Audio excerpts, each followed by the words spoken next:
Joey Kerrigan arrived in London in January 1912.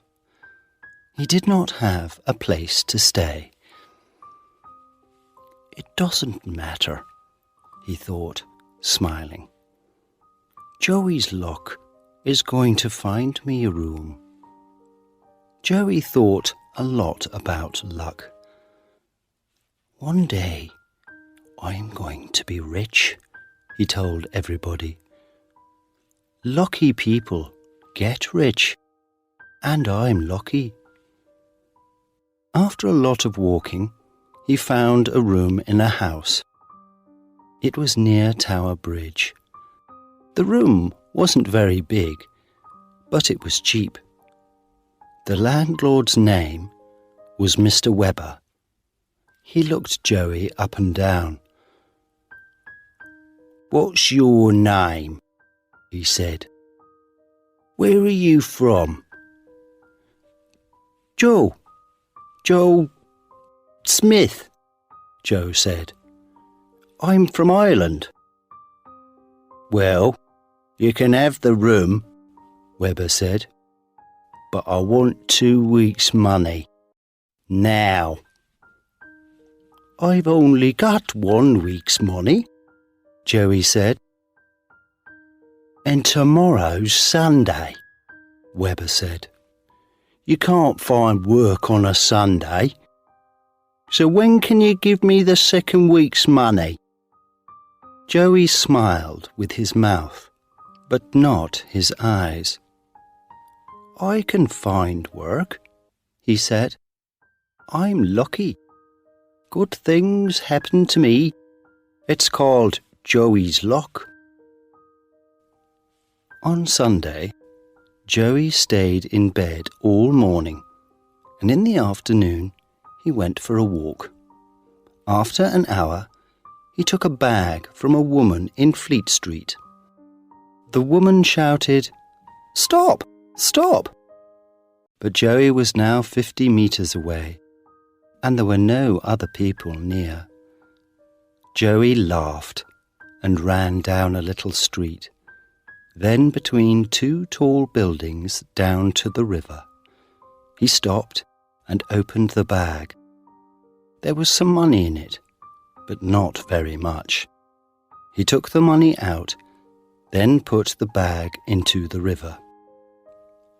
Later that day, he walked past a bookshop. There were lots of people there, looking at books, and Joey moved carefully between them. For a second, he stood behind a fat man, then moved quietly away. The man did not feel Joey's hand in his back pocket, but the man's wallet was now inside Joey's shirt. It was a big, fat wallet, and when he got back to the house, he gave the landlord the 2nd week's money for the room. "You found work on a Sunday?" Webber said. "Where? Who with?" Joey smiled. "I told you. I'm lucky. Joey's luck." For the next 3 months, Joey Kerrigan walked the streets of London most days. He stole handbags from women or things from shops, and he took wallets from men's pockets. One morning, at the beginning of April, he took a wallet from the pocket of an old man with a red face.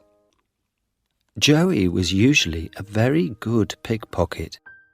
People never knew anything about it. But not that morning. The man with the red face was quick. He turned, saw Joey, and shouted, "Hey, you! That's my wallet! Come back here!" But Joey was a good runner too. In 2 seconds he was round the corner into another street, then round another corner, and then he jumped onto a bus. "Joey's luck," Joey said, laughing. There was more luck for Joey that week. He first learned about Theo Goldman's money in a pub near his landlord's house. Webber went to the pub most evenings and sat with his friend Goldman. Goldman had a shop not far from the pub. He bought and sold a lot of different things: tables, chairs, beds, clocks, watches, books, pictures. When Joey went into the pub that evening, he saw Webber and Goldman at a table near the window. There were a lot of people in the pub. Joey bought a drink, then found a chair near Webber and Goldman. They did not see him. Joey sat with his back to them and listened. "But I need money to buy things when people bring them in," Goldman said.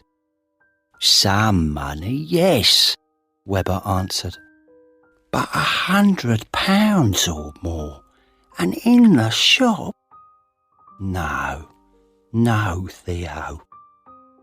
"It's not in the shop," Goldman said. "It's in my room at the back." "Do you have a good place to put it?" Webber said. Goldman laughed. "A very good place," he said. Joey sat with his drink, thinking. He knew Goldman's shop because it was in the same street as Webber's house. Joey often walked past it.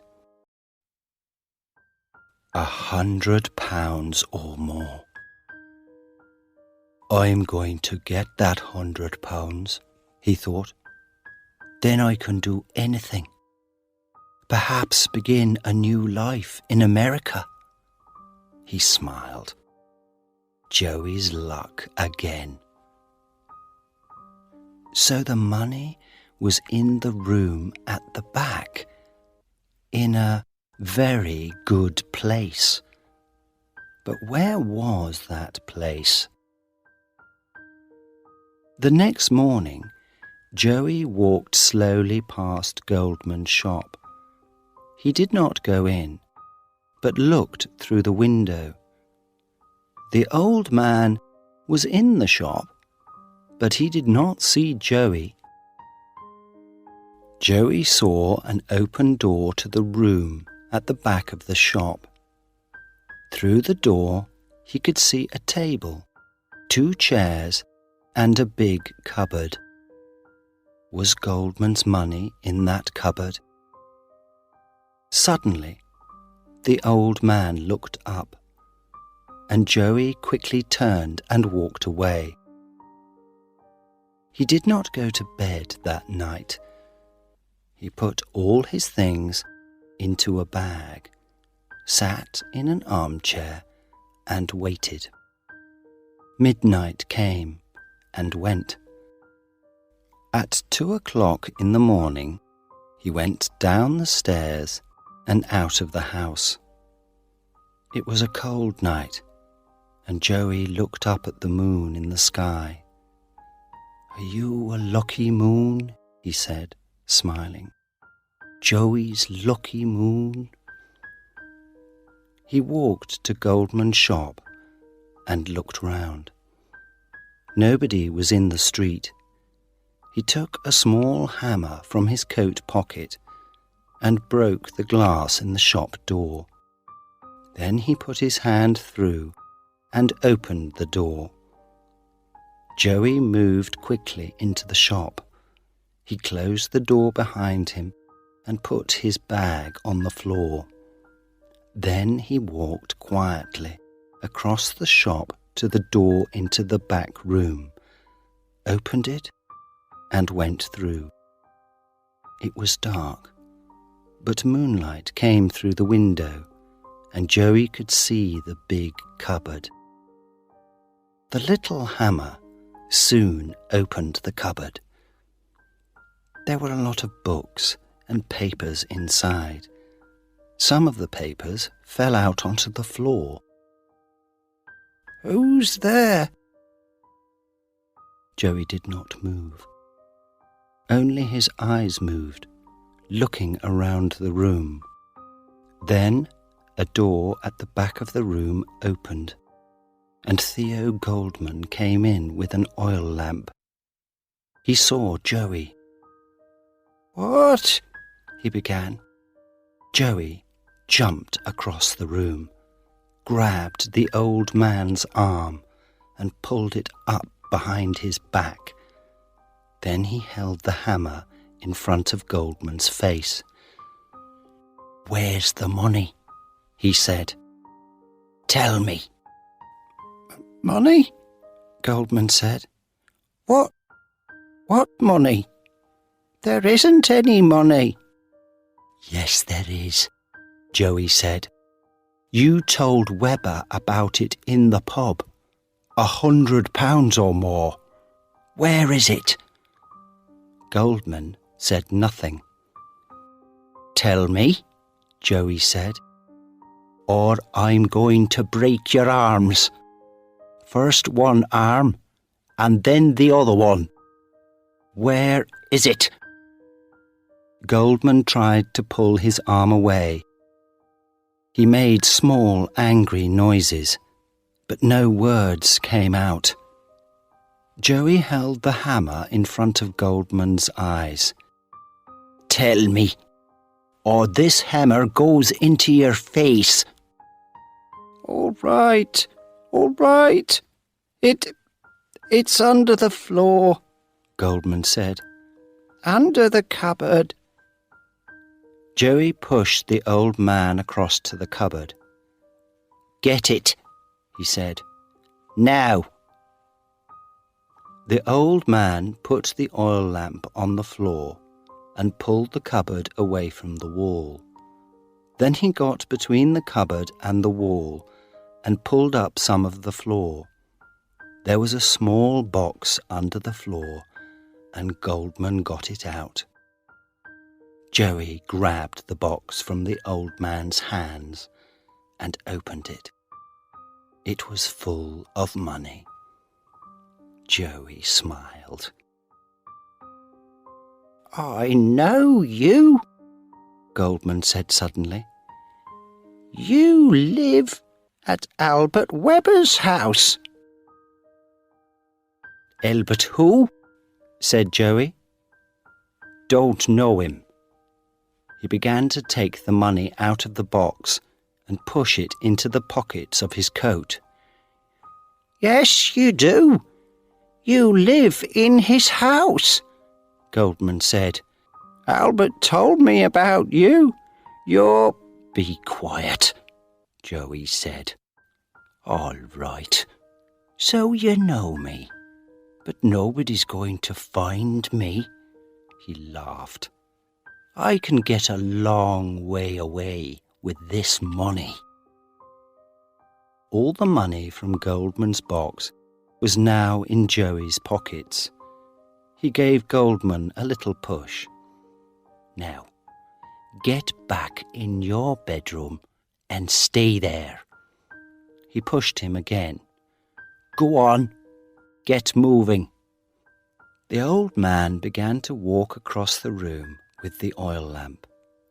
Suddenly, he turned and hit Joey on the head with the lamp. "Ah!" cried Joey.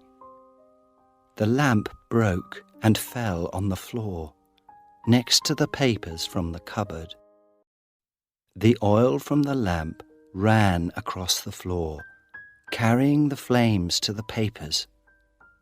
Goldman tried to run into the shop, but Joey jumped on him, and the two of them fell to the floor. The old man's head hit the wall. After that, he did not move. Joey heard the noise of the flames before he saw them. He looked behind him. The flames were big, and were already halfway up the legs of a table. Joey jumped to his feet and ran through the shop. He found his bag by the front door, went out into the street, and began to run again. At the end of the street, he stopped and looked back. There were now flames in the shop window, and black smoke came from the shop door. He thought about the old man on the floor in the back room, but only for a second. Then he turned and ran again. 2 days later, on Wednesday the 10th of April, 1912, Joey was in Southampton with thousands of other people. They came to see the new ship there, the biggest and fastest ship in the world. It was the day of its first voyage across the Atlantic to New York, carrying more than 2,000 people. Some of the people in Southampton that day were the ship's passengers.